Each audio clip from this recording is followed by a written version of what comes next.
പക്ഷെ ഒരു പോസ്റ്റ് വായിച്ച് നമുക്ക് ഈ ചർച്ച തുടങ്ങാം. പി നിരീഷ് എന്ന് പറയുന്ന ഒരാളിട്ട പോസ്റ്റ് അതിങ്ങനെയാണ്: പൂജാവെപ്പുമായി ബന്ധപ്പെട്ട് ഈ മാസം 30-ന് സർക്കാർ പൊതു അവധി പ്രഖ്യാപിച്ചു. നല്ല കാര്യം. വിശ്വാസികളെ സംബന്ധിച്ചിടത്തോളം സൗകര്യപ്രദമായ ഒന്നാണിത് എന്നതിൽ സംശയമില്ല. അതിലൊന്നും ഇവിടെ ആർക്കും ഒരു പ്രശ്നവുമില്ല, പരാതികളോ പരിഭവങ്ങളോ ഇല്ല, പ്രത്യേകിച്ച് മറ്റ് ബഹളങ്ങളൊന്നുമില്ല. ഒരു സ്വാഭാവികമായ കാര്യമായി അത് കടന്നുപോകും. എന്നാൽ ഇതിനോട് കൂട്ടിച്ചേർത്ത് ചിലത് പറയാതിരിക്കാൻ നിർവാഹമില്ല. 30-ന് അവധി നൽകണമെന്നാവശ്യപ്പെട്ട സംഘടനയുടെ പേര് NGO സംഘ് എന്നാണ്. കൃത്യമായി പറഞ്ഞാൽ സംഘപരിവാർ സർവീസ് സംഘടന. എന്നാൽ കഴിഞ്ഞ പെരുന്നാൾ സമയത്ത് പിറ്റേന്ന് അവധി വേണം എന്നിവിടെ ചില മുസ്ലിം സംഘടനകൾ ആവശ്യപ്പെട്ടിരുന്നു. എന്തായിരുന്നു സർക്കാരിന്റെ സമീപനം? എന്തായിരുന്നു ഇവിടത്തെ ചില പരിവാർ സ്പോൺസേഡ് സംഘടനകളുടെ സമീപനം? മുൻപ് എപ്പോഴോ ഒരു അവധി നൽകിയപ്പോൾ സർക്കാർ മുസ്ലിം സംഘടനകളുടെ ഭീഷണിക്ക് വഴങ്ങിയെന്ന് വിളിച്ചു പറഞ്ഞവരുടെ നാടാണിത്. ഇപ്പോ 30-ലെ അവധി ആരുടെ സമ്മർദ്ദത്തിന് വഴങ്ങിയിട്ടാണ് സർക്കാർ പ്രഖ്യാപിച്ചത് എന്നൊന്നും ഇവിടെ ചോദ്യം ഉയരുന്നില്ല. ഇതൊന്നും അത്ര വലിയ കാര്യവുമല്ല. പക്ഷേ പെരുന്നാൾ അനുബന്ധ അവധി നൽകിയാൽ പ്രീണനവും മറ്റത് സ്വാഭാവികം ആകുന്നതിനെ ഒന്ന് കരുതി വെക്കണം എന്ന് മാത്രം. ഇങ്ങനെയാണ് ആ പോസ്റ്റ് അവസാനിക്കുന്നത്. അതിന്റെ താഴെ 30-ന് പൊതു അവധി നൽകണം. നവരാത്രി പൂജകളിൽ വളരെ പ്രാധാന്യമുള്ള ദുർഗാഷ്ടമി ദിവസമായ 30-ന് സംസ്ഥാനത്ത് പൊതു അവധി നൽകണമെന്ന് NGO സംഘ് ജില്ലാ president O Vinod, secretary SK Sanoj എന്നിവർ ആവശ്യപ്പെട്ടു. ദുർഗാഷ്ടമിക്ക് അവധി ഇല്ലാത്തത് വിശ്വാസികൾക്ക് ബുദ്ധിമുട്ടുണ്ടാക്കുന്നു എന്നാണ് സംഘടന പറയുന്നത്. ഇവിടെ എനിക്ക് ചോദിക്കാനുള്ളത് മാഷയം, ശരിയാണ്, ഹിന്ദുക്കളുടെ ഇപ്പൊ ക്രിസ്മസിന് 10 ദിവസത്തെ അവധി കൊടുക്കുന്നുണ്ട്, ഓണത്തിന് 10 ദിവസത്തെ അവധി കൊടുക്കുന്നുണ്ട്, വിജയദശമിക്ക് 2 ദിവസത്തെ അവധി നൽകുന്നു, ഇപ്പൊ ദുർഗാഷ്ടമിക്കും അവധിയായി. പക്ഷെ ഈ മുസ്ലിങ്ങളുടെ ആഘോഷങ്ങൾ വരുമ്പോൾ അത് എന്താ പറയുക, ചിലത് കൊടുക്കും, ചിലത് കൊടുക്കാതിരിക്കും. ഇവർ പറയുന്നത് ഉന്നത വിദ്യാഭ്യാസത്തെ അത് ബാധിക്കും, വിദ്യാഭ്യാസ രംഗത്തെ അവധി ബാധിക്കും എന്നൊക്കെയാണ് പറയുന്നത്. സത്യത്തിൽ ഈ അവധികളിൽ തന്നെ ഒരു വേർതിരിവ് സർക്കാർ ഇപ്പോഴല്ല, കുറച്ച് നാളുകൾ മുമ്പേ സർക്കാർ അത് കൊണ്ടുവന്നിട്ടുണ്ട് എന്നുള്ളതാണ്. അത് ശരിയാണോ?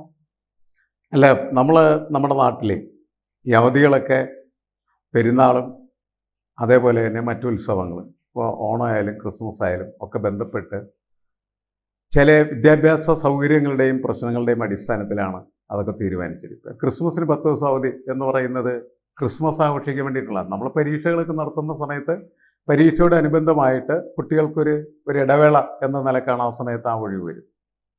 ഓണക്കാലം അല്ലെങ്കിൽ കേരളത്തെ സംബന്ധിച്ചിടത്തോളം കേരളത്തിൻ്റെ ഒരു ദേശീയോത്സവം പോലെ കൊണ്ടു നടക്കുന്നത് നാലോണം എന്നൊക്കെ പറയുന്ന അങ്ങനെ കുറച്ച് ദിവസങ്ങൾ. ആ സമയത്തും നമുക്കൊരു പരീക്ഷാകാലമാണ്. പരീക്ഷ കഴിഞ്ഞിട്ട് ഉള്ള ഇടവേളയാണ് അതിലും വരുന്നത്. അത് കഴിഞ്ഞതിന് ശേഷം വിഷുവിൻ്റെ കാലത്തും ഇതേപോലെ തന്നെ നമ്മുടെ പരീക്ഷയുമായി ബന്ധപ്പെട്ടാണ്. പരീക്ഷ കഴിഞ്ഞ് ഒരു ഒഴിവുകാലമാണത്, വേനൽക്കാല അവധിയുടെ കാലം എന്ന് പറയുന്നത്. അപ്പം ഇവിടെ വിദ്യാഭ്യാസ രംഗത്ത് ഈ ഒഴിവുകളൊക്കെ രൂപപ്പെട്ടു വന്നിട്ടുള്ളത് മതപരമായ ആചാരങ്ങളുടെയും ചടങ്ങുകളുടെയും ഭാഗമായിട്ടല്ല. അത് വിദ്യാഭ്യാസത്തിൻ്റെ ചില ക്രമീകരണങ്ങളുടെ ഭാഗമായിട്ട് പരീക്ഷകളെ തുടർന്നുള്ള ഇടവേളകൾ, അതിന് സൗകര്യപ്രദമായിട്ടുള്ള രീതിയിൽ ഉള്ള ഒഴിവുകൾ എന്ന നിലക്കാണ് വിദ്യാഭ്യാസ രംഗത്ത് ഇത്തരം ഒഴിവുകൾ നേരത്തെ രൂപപ്പെട്ടിട്ടുള്ളത്.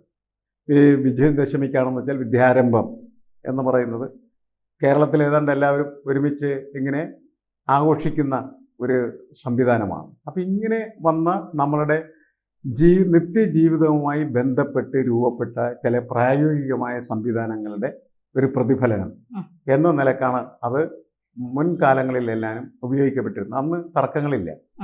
കാരണം ഇതിങ്ങനെ വെച്ചിട്ട് ജാതിയുടെ സൂക്ഷ്മദർശിനി വെച്ചാരും അന്ന് പരിശോധിച്ചിരുന്നില്ല. അപ്പോൾ ഈ സംഭവങ്ങൾക്കൊന്നും ഒരു കുഴപ്പമില്ല. അന്നത്തെ പോലെ തന്നെ ഇപ്പോഴും അതൊക്കെ സംഭവിച്ചുകൊണ്ടിരിക്കുന്നത്. പക്ഷേ അന്ന് നോക്കിക്കാണുന്നതിൽ നിന്ന് വ്യത്യസ്തമായിട്ട് ഇന്ന് ആളുകളുടെ നോട്ടം മാറി എന്നുള്ളതാണ് പ്രശ്നം. ഈ നോട്ടത്തിൻ്റെ മാറ്റമാണ് ഇത് അസ്വസ്ഥജനകമായിട്ടുള്ള സംഭവമായിട്ട് മാറിത്തീരുന്നതിന് കാര്യമായി തീരുകയും അതോടൊപ്പം ചില ജാതിയെ പ്രീണിപ്പിക്കുന്നതിനും ചില ജാതിയെ ഉപദ്രവിക്കുന്നതിനുമൊക്കെ ഉപയോഗിക്കുന്ന സംവിധാനമാണ് എന്ന വ്യാഖ്യാനങ്ങൾ പുതിയ കാലത്തുണ്ടായത്. മുൻപതുണ്ടായിരുന്നില്ല എന്നുള്ളതാണ്. ഇപ്പോൾ അതുണ്ട്. നമ്മുടെ സമൂഹത്തിന് വന്നിരിക്കുന്ന മാറ്റത്തിൻ്റെ ഒരു പ്രതിഫലനമായിട്ടാണ് നമ്മളതിനെ വിലയിരുത്തുന്നത്. ശരിയായിരിക്കാം. പക്ഷെ ഇപ്പോൾ വിദ്യാഭ്യാസ കാലത്തെ പരീക്ഷകളിലെ ഇടവേളകളിൽ ഉണ്ടാകുന്ന ഒരു നമുക്കത് വേണം, ഒരു റിലീഫ് നമ്മൾ ആഗ്രഹിക്കും. ജോലിക്കിടയിലാണെങ്കിലും അല്ല അങ്ങനത്തെ ഒരു രീതി ഉണ്ടായിരുന്നു. നമ്മളുടെ ഒരു നമ്മുടെ സ്റ്റൈൽ എന്ന് വേണമെങ്കിൽ നമുക്ക് പറയാം. അതെ, അങ്ങനെയുള്ളൂ അത്. പക്ഷെ അതിലേക്ക് നമ്മൾ ജാതി ചേർത്ത് വെച്ചാൽ അതൊക്കെ തെറ്റാണെന്ന് നമുക്ക് വേണമെങ്കിൽ തോന്നാം. ഇപ്പൊ മാഷിനെ പോലെയൊക്കെ കൃത്യമായി ഇതിനെ കാണുന്നവർക്ക് അതൊരു തെറ്റായിട്ട് തോന്നില്ല. സർക്കാർ അത്തരത്തിലുള്ള രീതിയിലല്ല പോകുന്നത് എന്നുള്ളത് നമുക്ക് മാഷിനെ പോലെ അത്രയും വലിയ അങ്ങനെ ആയിരുന്നു നേരത്തെ. ഇപ്പൊ നമുക്കത് പറയാൻ പറ്റില്ല അങ്ങനെയാണെന്ന്. സർക്കാർ പോകുന്നതും അങ്ങനെയാണെന്ന് നമുക്ക് പറയാൻ പറ്റില്ല.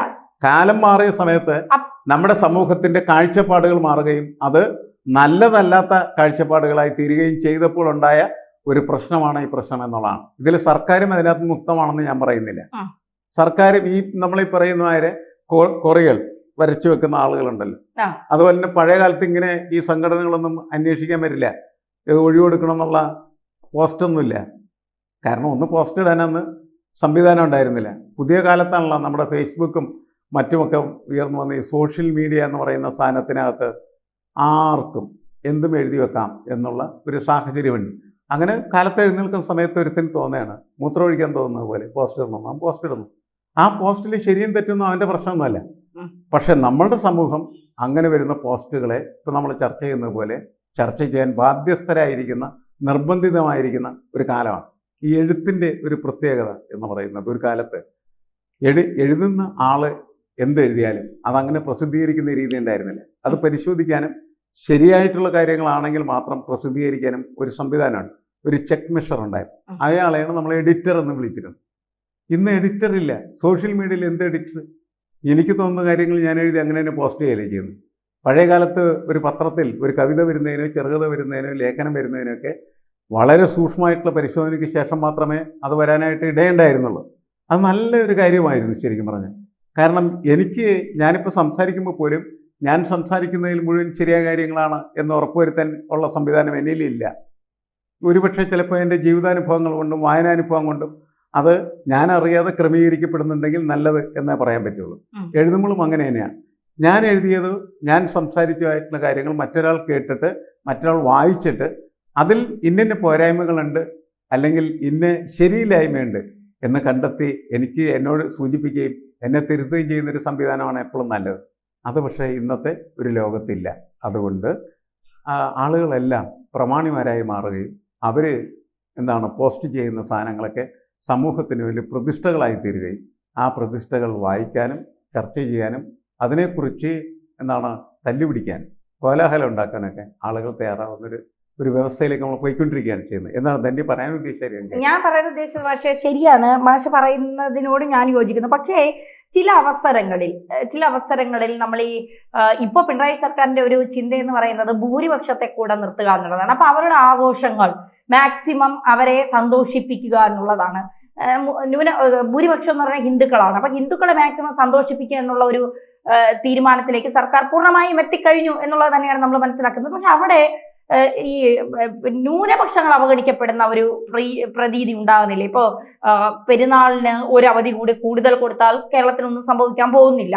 അതുപോലെ അവരുടെ പരിപാടികൾക്ക് അല്ലെങ്കിൽ അവരുടെ ആഘോഷങ്ങൾക്ക് ഒരു ദിവസം കൊണ്ട് തീരാത്ത ആഘോഷങ്ങൾ ഉണ്ടാവും. 1 or 2 ദിവസം അവധി കൊടുത്താൽ തീരാവുന്ന പ്രശ്നങ്ങളൊന്നും ഇവിടെ ഇല്ല. പക്ഷെ അപ്പോഴും അവരെയൊക്കെ മാറ്റി നിർത്തിക്കൊണ്ട് വോട്ടിന് വേണ്ടി ഭൂരിപക്ഷത്തെ ചേർത്ത് പിടിച്ച് ന്യൂനപക്ഷങ്ങളെ, പണ്ട് അങ്ങനെ അല്ലായിരുന്നു, ന്യൂനപക്ഷങ്ങളെ കൂടുതൽ അടുപ്പിക്കുവാനുള്ള ശ്രമത്തിലായിരുന്നു നടന്നുകൊണ്ടിരുന്നത്. ഇപ്പൊ ന്യൂനപക്ഷങ്ങൾ ഞങ്ങൾക്ക് വേണ്ട, പൊക്കോ, ഞങ്ങൾക്ക് ഭൂരിപക്ഷം മതി എന്നുള്ളൊരു നിലപാടിലേക്ക് വരുമ്പോൾ ഒരു ന്യൂനപക്ഷ വിഭാഗങ്ങൾ ഉണ്ട് ഇവിടെ. അവരുടെ അസ്വസ്ഥത അത് ഏത് രീതിയിലേക്ക് മാറ്റപ്പെടും എന്നുള്ളൊരു ആശങ്ക നമുക്കില്ലേ? നമ്മൾ ഭൂരിപക്ഷങ്ങളോ അതുപോലെ ന്യൂനപക്ഷങ്ങളോ എന്ന നിലക്ക് ഒരു സമുദായത്തെയും യഥാർത്ഥത്തിൽ കാണാതിരിക്കുന്നതാണ് ഭംഗി. കാരണം ന്യൂനപക്ഷങ്ങളാകുന്ന സമയത്ത് അവർക്ക് കുറേയധികം പ്രശ്നങ്ങളുണ്ട്. കാരണം അവർ ന്യൂനപക്ഷമാണ് എന്നതിൻ്റെ പേരിൽ പലപ്പോഴും അവർക്ക് അസ്വസ്ഥതകളും ബുദ്ധിമുട്ടുകളും ഉണ്ടാകാൻ സാധ്യത കൂടുതലാണ്. അങ്ങനെ വരുന്ന സമയത്താണ് അവരെ നമ്മൾ ശ്രദ്ധിക്കുകയും അവരെ ചേർത്ത് പിടിക്കുകയും, അല്ല നീ ഇങ്ങനെ ഒറ്റയ്ക്ക് നിൽക്കേണ്ടവനല്ല, ഞങ്ങളുടെ കൂടെ നിൽക്കേണ്ടവനാണ് എന്നവനെ ബോധ്യപ്പെടുത്തുകയും ചെയ്യേണ്ടത് സമൂഹത്തിൻ്റെ വിശാലമായിട്ടുള്ള വളർച്ചയ്ക്കും വികാസത്തിനും വളരെ ആവശ്യമാണ്. പക്ഷെ നമുക്ക് ഉള്ള പ്രശ്നം എന്താണെന്ന് വെച്ചാൽ അത്തരം കാഴ്ചപ്പാടുകളൊക്കെ ഒരു ഘട്ടത്തിൽ നമ്മൾ പുലർത്തിയിരുന്നെങ്കിലും ഇപ്പോൾ അധികാരം ആണ് ഏറ്റവും പ്രധാനപ്പെട്ട ഒരു സംഭവം. ആ അധികാരം നിലനിൽക്കുന്നതിന് ജനാധിപത്യ വ്യവസ്ഥയായതുകൊണ്ട് എന്ത് വേണം? വോട്ട് കിട്ടി ജയിക്കണം. വോട്ട് ആരുടെ കയ്യിലാണ് കൂടുതലുള്ളത്? അത് ന്യൂനപക്ഷത്തിൻ്റെ കയ്യിലാണ്. ന്യൂനപക്ഷം ഒരുമിച്ച് വോട്ട് ചെയ്യുമെങ്കിൽ ന്യൂനപക്ഷത്തിന് വേണ്ടി എന്തും ചെയ്യാൻ അവർ തയ്യാറാണ്. ന്യൂനപക്ഷത്തിൻ്റെ വോട്ട് കൊണ്ട് ജയിക്കാൻ പറ്റില്ല, ഭൂരിപക്ഷത്തിൻ്റെ വോട്ട് കൊണ്ട് ജയിക്കാൻ പറ്റുള്ളൂ എന്ന് തോന്നിക്കഴിഞ്ഞാൽ ഭൂരിപക്ഷത്തെ സന്തോഷിപ്പിക്കാൻ, ആഹ്ലാദിക്കാൻ വേണ്ട കാര്യങ്ങളെല്ലാം ഭരണകൂടം ചെയ്യാൻ തുടങ്ങുന്നു, അല്ലെങ്കിൽ പാർട്ടികൾ ചെയ്യാനായിട്ട് തുടങ്ങുന്നു. അപ്പോൾ ഭൂരിപക്ഷത്തെ പ്രീണിപ്പിക്കുന്നതും ന്യൂനപക്ഷത്തെ പ്രീണിപ്പിക്കുന്നതും അപകടകരമാണ്. പ്രീണനമല്ല വേണ്ടത്. പകരം സമചിത്തതയോടുള്ള സംയോജിതമായിട്ടുള്ള ഉചിതമായ നടപടിക്രമങ്ങളാണ് എല്ലാ കാര്യങ്ങളും വേണ്ടത്. അതാണ് യഥാർത്ഥത്തിൽ ഒരു ഗുഡ് ഗവേണൻസ് എന്നതിനെ നമുക്ക് വിശേഷിപ്പിക്കാൻ കഴിയുള്ളൂ. അതല്ല ഇവിടെയൊക്കെ സംഭവിക്കുന്നത്. ഇവിടെ സംഭവിക്കുന്നത് ധന്യ സൂചിപ്പിച്ചതുപോലെ ആരെങ്കിലും പ്രീണിപ്പിക്കുക എന്നുള്ളതാണ്. ഓരോ കാലഘട്ടത്തിനനുസരിച്ചിട്ട് പ്രീണനം മാറുന്നു. അതിൻ്റെ സൂചി തിരിഞ്ഞു വെക്കാൻ ചില സമയത്ത് ന്യൂനപക്ഷത്തെ സംഭവം. അത് ഭയങ്കര അപകടകരമായ ഒരു കാര്യമായിട്ടാണ് എനിക്ക് തോന്നുന്നത്. അത് പക്ഷേ എങ്ങനെ മാറണമെന്ന് വെച്ചാൽ നമ്മളെപ്പോലെ ഈ കാര്യങ്ങൾ വിശകലനം ചെയ്യാൻ പറ്റുന്ന രീതിയിൽ കേരളത്തിൻ്റെ പൊതുമനസ്സ് മാറിയാൽ മാത്രമാണ് അത് മാറുള്ളൂ. നമ്മൾ ഈ പബ്ലിക് ഡൊമൈൻ അല്ലെങ്കിൽ പബ്ലിക് സ്പിയർ എന്ന് പറയുന്ന ഒരു സംഭവം, അതാണ് പൊതുബോധ നിർമ്മിതിയുടെ മേഖല. അവിടെ വർദ്ധിക്കേണ്ടതും വികസിക്കേണ്ടതും കോമൺ സെൻസാണ്. കോമൺ സെൻസ് എന്ന് പറഞ്ഞാൽ സാമാന്യ ബുദ്ധിയാണ്. ഈ സാമാന്യ ബുദ്ധി നഷ്ടപ്പെടുമ്പോഴാണ് ആളുകൾ ഈ അപകട ബുദ്ധികൾ കൂടുതലായിട്ട് സ്വാംശീകരിക്കുകയും അതിനനുസരിച്ച് പ്രവർത്തിക്കുകയൊക്കെ ചെയ്യുന്നു. അപ്പോൾ അത് നമ്മുടെ സമൂഹത്തിന് പരിക്കുണ്ടാക്കിക്കൊണ്ടിരിക്കും. നമുക്ക് ജീവിക്കാൻ തന്നെ ഒരു സുഖമില്ലാത്ത ഒരു സിറ്റുവേഷൻ നമ്മളുടെ ചുറ്റുവട്ടത്തും രൂപപ്പെട്ടു വരും.